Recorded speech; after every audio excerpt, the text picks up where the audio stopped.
First Contact Protocol.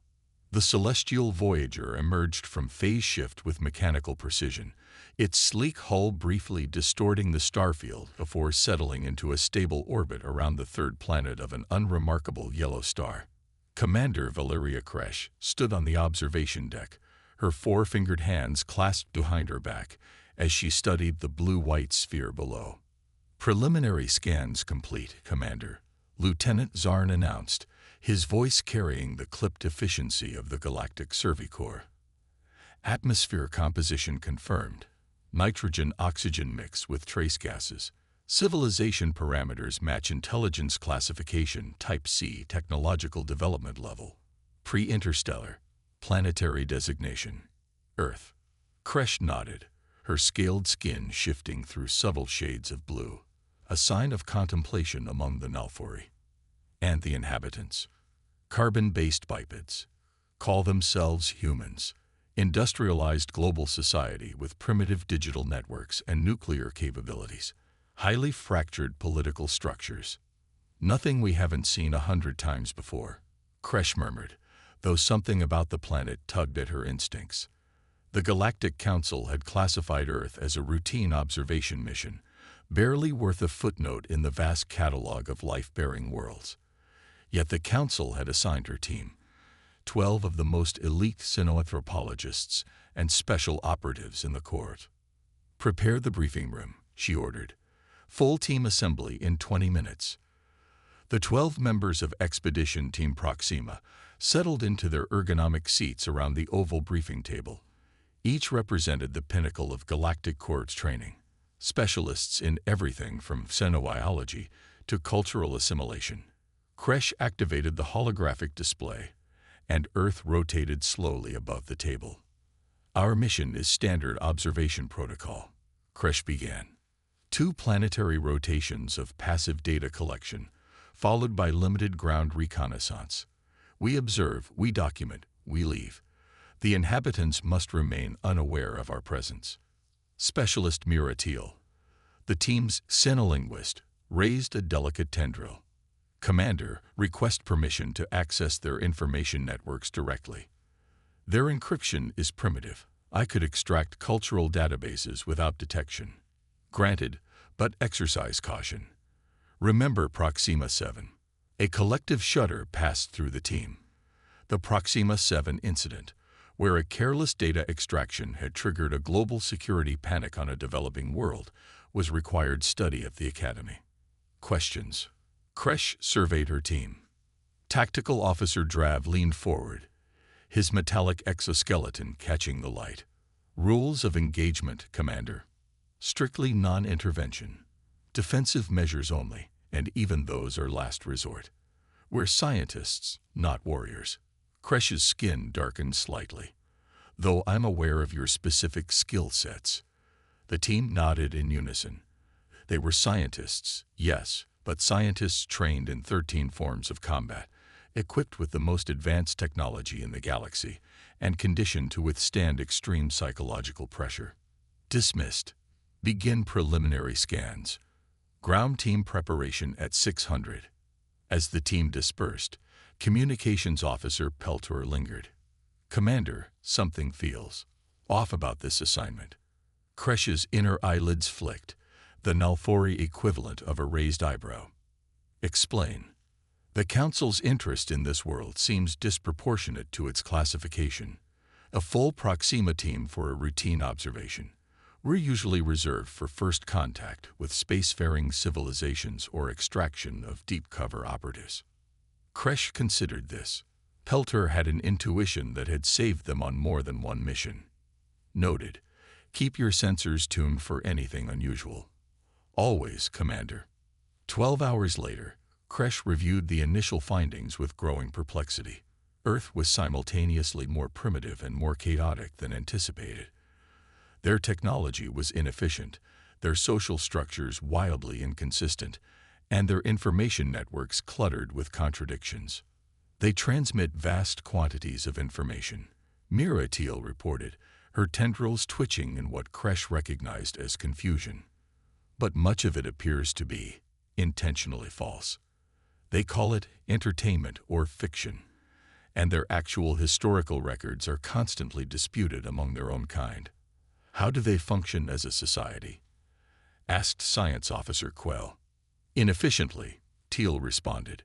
Yet they've achieved remarkable technological progress despite their limitations. Their computational systems are primitive but innovative. Their scientific understanding is incomplete but accelerating rapidly. Kresh studied the global map with its patchwork of nations and territories. Select primary observation zones.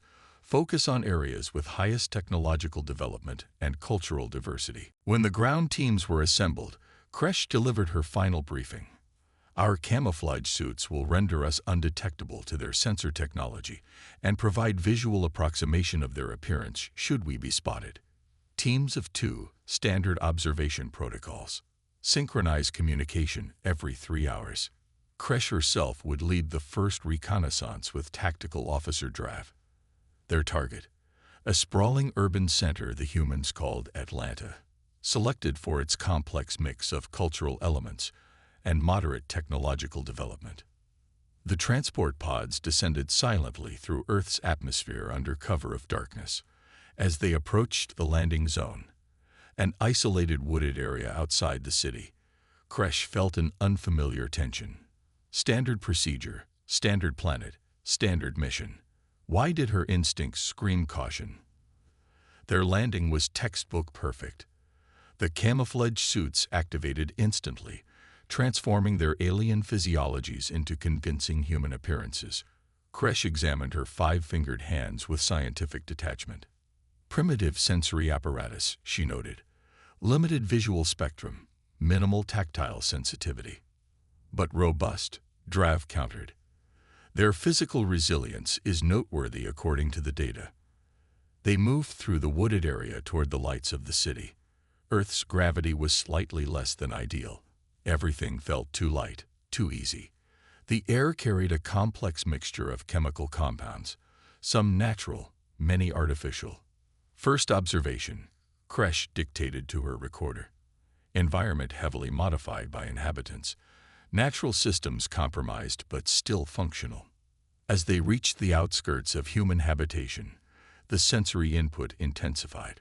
Sounds, smells, and visual stimuli bombarded them at levels that exceeded their briefing materials. Humans were loud. Their vehicles, their dwellings, their communication methods all generated a cacophony that the camouflage suit's filters struggled to modulate. Adjust sensory dampeners, Kresh ordered, watching as Drav's human disguise winced at a passing ground vehicle's noise. They observed from the periphery as humans engaged in what appeared to be routine activities, entering and exiting dwellings, operating vehicles, consuming nutrients, engaging in social interactions, all catalogued, all seemingly ordinary. We should proceed closer to the population center, Drav suggested after 2 hours of observation. Kresh agreed, and they moved deeper into the human territory, careful to maintain the behavioral patterns indicated in their cultural briefings. Walk naturally. Don't stare. Minimal interaction. Everything proceeded according to protocol until they encountered what the humans called a neighborhood gathering. Their data had mentioned such social rituals, but experiencing one directly was another matter entirely. In an open area between dwellings, dozens of humans had congregated. They were producing smoke and heat by combusting organic material, extracting nutrients from animal tissue, consuming mind-altering chemical substances, and generating rhythmic sounds that appeared to serve no functional purpose. Fascinating, Kresh murmured. Activating enhanced recording. Voluntary communal behavior without apparent survival benefit. A human approached them, male, approximately middle-aged by their standards. The camouflage suit's translators processed his vocalizations instantly. Y'all look lost. You here for the barbecue? Come on over, plenty to go around. Kresh began the standard evasion protocol, but before she could complete it, the human had placed one upper limb around Drav's shoulders and was guiding them toward the gathering. Protocol breach, Drav subvocalized through their secure channel. Maintain cover, Kresh responded. Minimal engagement, then extract. But extraction proved more difficult than anticipated. The humans surrounded them with a bewildering barrage of sensory and social inputs. They were offered plates of charred animal tissue covered in complex chemical compounds. Containers of fermented liquids were thrust into their hands. Multiple humans attempted simultaneous vocal communication on disparate topics. You folks new to the neighborhood. I'm Dave, that's my wife Linda over by the grill. You gotta try her potato salad. It's legendary. Kresh's training included 73 methods of extracting from compromised social scenarios. None seemed applicable to this situation, where refusal appeared to generate increased attention rather than providing an exit. Drav attempted a cultural deflection. We cannot stay long. We have appointments. This only intensified the human's focus. On a Saturday night, cancel 'em. Life's too short, declared one female human, pressing another container of fermented liquid into Drav's hand. Besides, you haven't even seen the fireworks yet. Fireworks? Kresh queried, the unfamiliar term bypassing her translator. The human seemed delighted by her question. You ain't never seen fireworks. Oh honey, you're in for a treat.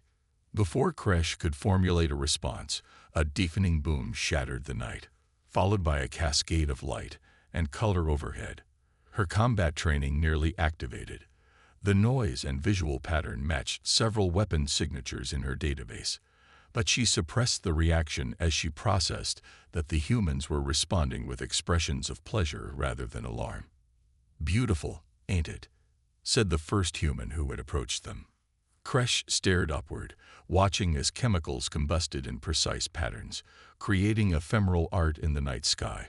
It was inefficient, pointless, potentially damaging to the atmosphere, and yet she couldn't deny a certain aesthetic appeal. Yes, she found herself responding. Beautiful. The human grinned, revealing calcium-based masticating structures. Now, what did you say your names were? Kresh deployed their prepared identities. I am Val. This is Dave. Well, Val and Dave, welcome to the neighborhood. Let me introduce you around. What followed was a bewildering procession of human introductions, each seemingly determined to establish some form of connection. They asked questions about occupation, dwelling location, offspring, all standard identification parameters that Kresh deflected with the prepared cover stories. But the humans proved unexpectedly persistent and unpredictable. When one line of questioning was evaded, they simply switched to another. They showed images of their young on portable devices. They recounted anecdotes with no apparent informational value. They expressed opinions on topics ranging from climate patterns to governance structures to nutritional preferences. And most disconcertingly, they kept insisting on physical proximity, auditory engagement, and shared consumption rituals. You gotta try this beer. It's from a local microbrewery. Dance with us. This is my jam. Come see my new workshop in the garage. Kresh subvocalized to Drav. Standard disengagement protocols ineffective. Implement extraction plan Delta. But before they could execute, a small human, a juvenile, approached Kresh and extended an object toward her. You look like you need this more than I do, the small human said solemnly. Kresh looked down at the proffered item. A small yellow synthetic object shaped like an aquatic avian species. What is this? She asked, momentarily forgetting protocol. A rubber duck, the child said, as if this explained everything. When you squeeze it, it makes a noise. When you're sad or scared, it helps. Before Kresh could decline, the child pressed the object into her hand and ran off. Reflexively, her fingers closed around it. The material was soft, pliable. She applied slight pressure, and the object emitted a high-pitched squeak. Something inexplicable happened in that moment. The sound, so simple, so purposeless, triggered a cascade of neurological responses that Kresh couldn't immediately categorize.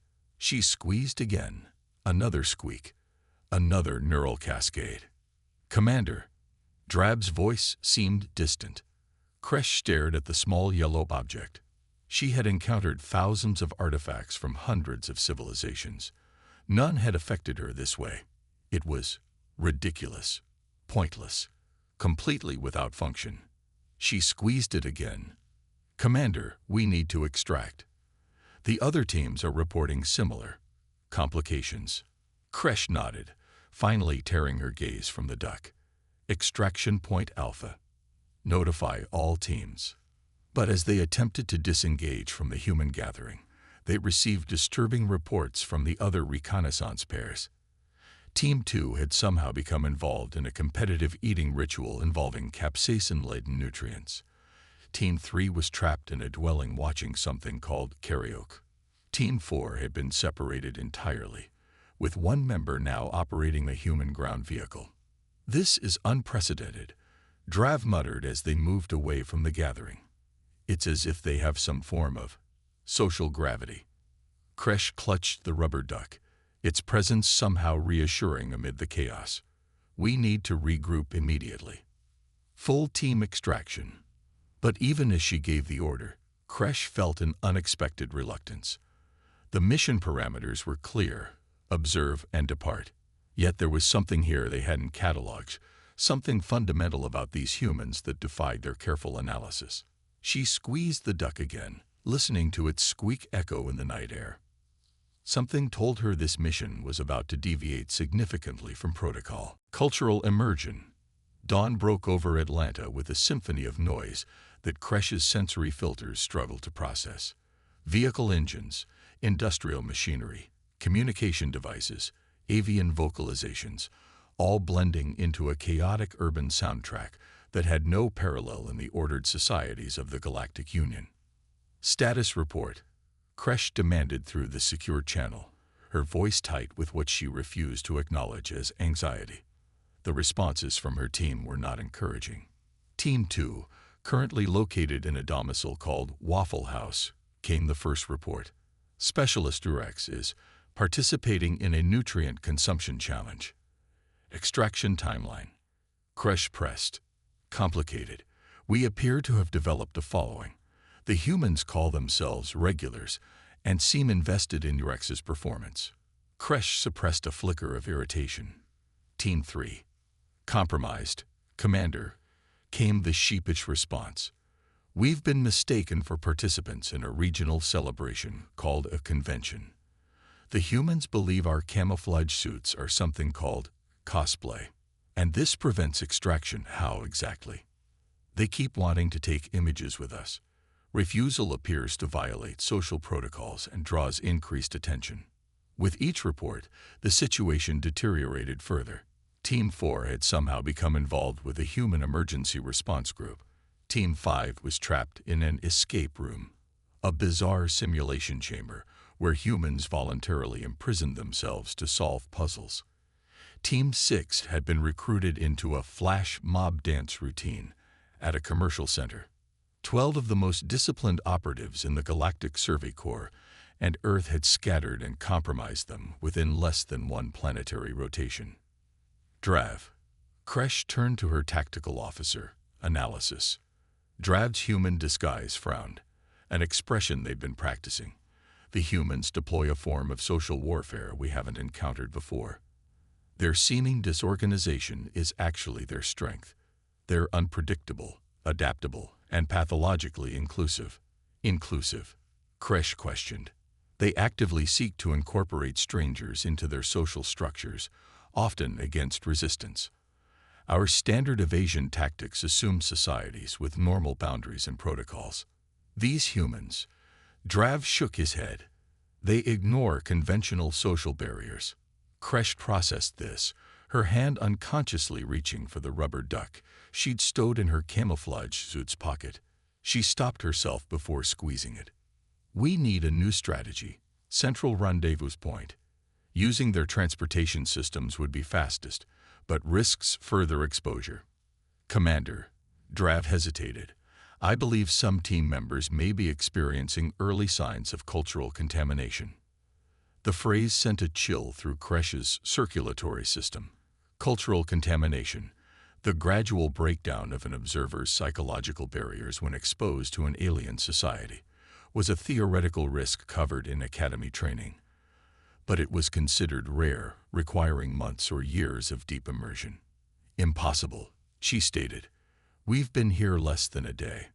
Drad's expression was grim. "Listen to the comms chatter." Kresh tapped her neural interface, expanding the team's communication feed. What she heard disturbed her deeply. "Have to try these donuts. The glucose-lipid balance is fascinating. Taught them our name in 27 languages. Didn't know dancing could feel so liberating. Called memes, primitive, but surprisingly effective information vectors." The voices of her team sounded different, more animated, less formal. Some were even using human idioms. "This is concerning," Kresh admitted. "Let's implement the rendezvous plan immediately." They chose a public park as their gathering point, open enough to spot approaching team members, yet with sufficient vegetation for cover. As they waited, Drav configured his scanner to analyze human behavior patterns in the vicinity. "Remarkable diversity in movement patterns," he noted. "No uniformity, yet functional. They're like quantum particles, maintaining chaos while achieving systemic equilibrium." Kresh shot him a sharp look. "Maintain scientific objectivity, officer." Drav straightened. "Of course, Commander. Apologies." The first team to arrive was 5. Xenobotanist Trill and security specialist Mord. Though their appearance gave Kresh pause. Trill's camouflage suit now sported a colorful fabric draped around the neck. "A souvenir scarf," she explained sheepishly, while Mord was carrying a white sphere with red stitching. "What is that?" Kresh demanded. "A baseball," Mord replied with uncharacteristic enthusiasm. "The humans use it in a competitive strategic game. The mathematics of the trajectory calculations are quite elegant." "You were supposed to observe, not participate," Kresh reminded them sharply. "With respect, Commander," Trill interjected. Participation proved to be the optimal observation strategy.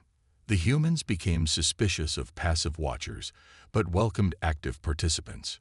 Before Kresh could respond, Teams 3 and 6 arrived simultaneously, and in worse condition. Team 3 had acquired multiple decorative pins attached to their camouflage suits, while Team 6 was humming rhythmically. "Status report," Kresh demanded. Communications Officer Pelter from Team 6 stepped forward. "Commander, I believe we've identified something significant about human culture. Their rhythmic sound patterns, music, appear to serve as a form of collective neural synchronization." "Explain." "When humans engage in synchronized movement to rhythmic sounds, they exhibit elevated mood signatures and increased social bonding markers. It's a form of nonverbal communication that bypasses normal cognitive processes." Kresh noted with alarm that Pelter's speech patterns had changed, incorporating more human linguistic structures. "You sound different, officer." Pelter seemed surprised. "Do I? I've been analyzing their language patterns. Perhaps some mimicry has occurred." By midday, 10 of the 12 team members had assembled in the park. Each showed signs of cultural contamination, some subtle, some overt. Specialist Rurex had acquired a covering for his cranial area called a baseball cap. Security Officer Lan was consuming a frozen-flavored water called ice cream with evident enjoyment. Science Officer Quell was engaged in teaching a small group of human children about stellar formation, using simplified terminology. Only Teams 2 and 4 remained missing. "Their communications have become erratic," Drav reported. Team 2 reported something about going viral after Specialist Nev demonstrated our species' natural flexibility at a social gathering. And Team 4. Last transmission mentioned something called a rodeo. Kresh felt her composure fracturing. This was beyond protocol deviation. This was approaching mission collapse. She needed to regain control, to reestablish discipline. "Attention," she addressed the assembled team members. "We are implementing emergency extraction procedures.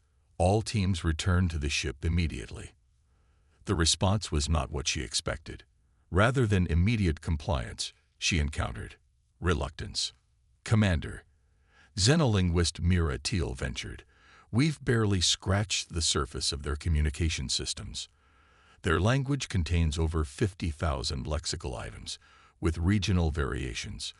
"That's an order, Specialist Teal." With respect, Tactical Support Officer Vrex interjected, "We've made contact with a human who claims knowledge of something called conspiracy theories. He possesses information about several previous observation missions that should have been unknown to them." This caught Kresh's attention. "Explain." "The human, who calls himself Truth Seeker 77, has compiled data on unexplained aerial phenomena, matching our ship configurations. His information is mostly incorrect, but the correlation exceeds random probability." Kresh felt her priorities shifting. Mission security was paramount. If humans had detected previous observation teams, the Council needed to know. "Where is this human now?" "He invited us to his dwelling for something called a podcast interview. We declined, but he gave us this." Vrex held up a small rectangular object. "What is it?" "They call it a business card. It contains contact information and something called a QR code." Kresh took the card, studying the primitive information storage method. "We'll need tow." She was interrupted by a commotion at the park's entrance. Team 2 had finally arrived, but in a state that defied regulation. Specialist Nev's camouflage suit had been modified to display bright colors and patterns that matched no known human cultural group. More alarming was their mode of arrival, a loud, chromium-plated ground vehicle operated by an actual human. "What is the meaning of this?" Kresh demanded as they approached. Specialist Nev grinned, an expression he had clearly been practicing. "Commander, this is Billy Ray. He's offered to show us something called a monster truck rally tonight." The human, a tall entity with facial hair and a head covering emblazoned with symbolic language, extended an upper limb. "Any friends of Nev here are friends of mine. Y'all talk funny, but you dance better than anyone I've seen."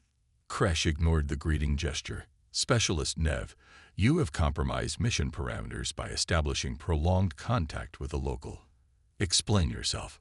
Nev's expression shifted to something approximating embarrassment. "It was unavoidable, Commander.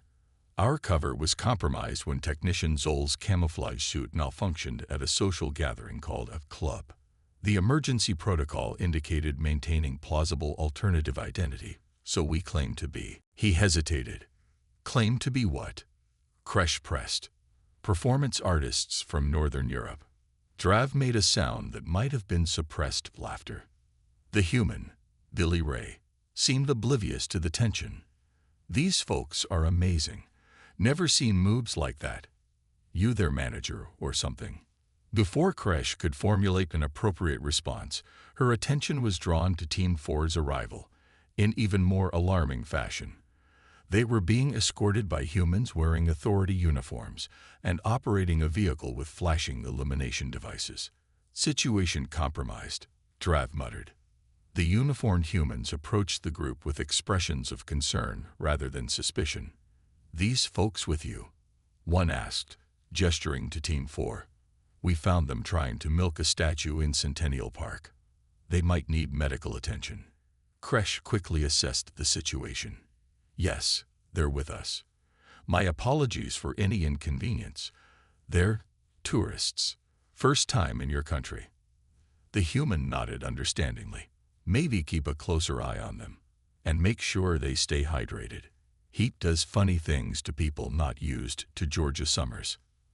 After the authorities departed, Kresh gathered her complete team for the first time since landing. The situation had deteriorated beyond worst-case scenarios. Multiple members showed signs of cognitive impairment, protocol adherence was minimal, and mission security had been compromised repeatedly. "We are returning to the ship immediately," she ordered. "No further contact with locals. No detours. Direct route to extraction point." She expected resistance. Instead, Science Officer Quell raised a concern more pressing than insubordination. "Commander, Our ship's location may be compromised. During our separation, I detected systematic scan patterns in the vicinity of our landing zone. Someone or something is looking for us. Elaborate. Electronic suites consistent with primitive but effective detection equipment. And there's a facility approximately 2 kilometers from our ship that wasn't in the preliminary scans. Government installation? Drav asked. Unclear. Minimal electronic signature, deliberately shielded. Could be military, private research, or something called black budget operations. Kresh processed this development. If humans had detected their ship, even suspected its presence, the mission parameters changed drastically. The Council's non-interference directives were absolute for developing civilizations. We need to verify this immediately, she decided. Quell, Drav, you're with me. The rest of you proceed to Extraction Point Delta and prepare for emergency departure. As the team dispersed, Kresh noticed that many members exchanged what appeared to be contact information with the human Billy Ray. She made a note to implement Level 2 memory protocols once they were safely aboard the ship. The journey to the perimeter of their landing zone was tense. They abandoned human transportation methods in favor of a direct approach, using the camouflage suit's enhanced mobility features to cover ground rapidly while avoiding observation. What they discovered confirmed Quell's warning. The wooded area near their ship now contained a hastily established perimeter of electronic sensors. Beyond these, they observed a temporary structure with communications equipment and multiple human vehicles with government markings. Threat assessment. Kresh asked Drav. Primitive technology, but effectively deployed. They haven't found the ship. Our cloaking technology exceeds their detection capabilities, but they know something is here. Quell performed additional scans. They're using multiple detection methods. Thermal, electromagnetic, even chemical sensors. Someone provided them with surprisingly specific search parameters. Kresh's mind raced through the implications. The mission was compromised, but the greater concern was information contamination. If Earth's authorities obtained any confirmation of extraterrestrial visitation, it could alter their developmental trajectory. New plan, she decided. We need a diversion to clear the area while we extract. Drav suggested several tactical options, most involving targeted system failures in nearby infrastructure that would draw away the human authorities. As they debated approaches, Kresh became aware of a strange sensation. The rubber duck in her pocket seemed to grow heavier, demanding attention. Without conscious decision, she found herself removing it, examining its simple form. Commander, Quell questioned. Kresh stared at the duck. Such a simple object. Primitive manufacturing, crude design. Yet there was something compelling about its purposeless existence. She squeezed it. The sound it produced seemed to clarify her thoughts. We'll use their social dynamics against them, she announced. Contact Billy Ray. Her officers exchanged concerned glances. The human, Drav clarified. Yes. Inform him we require assistance with an exclusive event near this location tonight. Tell him to bring associates. Understanding dawned on Drav's face. A social gathering as diversion. Precisely. Within hours, the plan was in motion. Billy Ray, evidently well connected in local social networks, had mobilized an impressive response.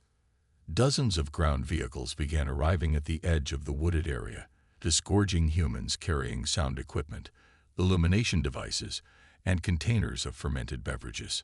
From their observation point, Kresh watched as the human authorities responded exactly as predicted, first with attempts to disperse the gathering, then with gradual redeployment of resources to manage the growing social event. The ship's access path will be clear in approximately 20 minutes, Quell reported. Kresh nodded, but found herself strangely reluctant to proceed. She watched the humans gathering, their social dynamics unfolding with chaotic efficiency. Music began playing, rhythmic patterns that triggered unexpected neurological responses in her sensory cortex. The humans began moving in synchronized patterns, their expressions indicating pleasure and social bonding. Commander, Drav's voice broke through her contemplation.